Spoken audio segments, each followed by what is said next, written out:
The Cabinet of Ministers has granted approval to obtain a grant from the Government of Japan to obtain 1.6 billion Japanese yen amounting to approximately 3.3 billion rupees under the Japanese Economic and Social Development Program to provide relief for communities impacted by the present economic crisis. The grants will be used for the Response and Management Enhancement Project for oil spills of the Sri Lanka Coastal Defence Force, to supply assisting equipment for maternal and infant treatments in the main hospitals of the Northern Province, and to distribute assisting equipment for garment courses in vocational training centres of the Northern Province. The grant is also expected to provide assisting equipment for the security of fishermen in Northern and Eastern provinces as well. In another decision, approval has been given to the Foreign Services Employment Bureau to conduct a series of both globally and locally or local fair district mobile services programs throughout the 25 districts of the country, making available the services rendered by the Ministry of Labour and Foreign Employment. The initiative has been taken with the objective of recreating the country's labour market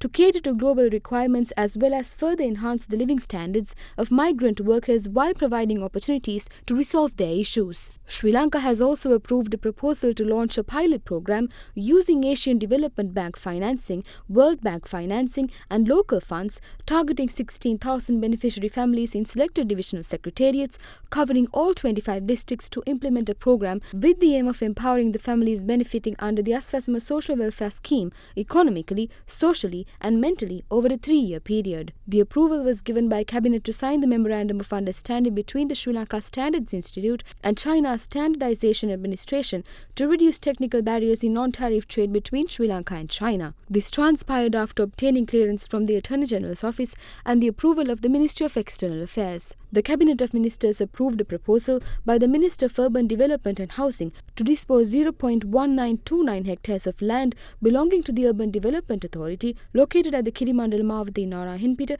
to NW Realty Private Limited Incorporated by combining 9 Mills Hospital Private Limited and Access International Private Limited on a lease basis for a period of 50 years for a health and related activities development project. The government has decided to establish a Faculty of Medicine at the National School of Business Management under the direct supervision of and regulation of the Education Ministry, Health Ministry and the Sri Lanka Medical Council. For this purpose, NSBM has sought the government's approval to reserve the Homagamba Base Hospital as a suitable government hospital to provide clinical training for medical students.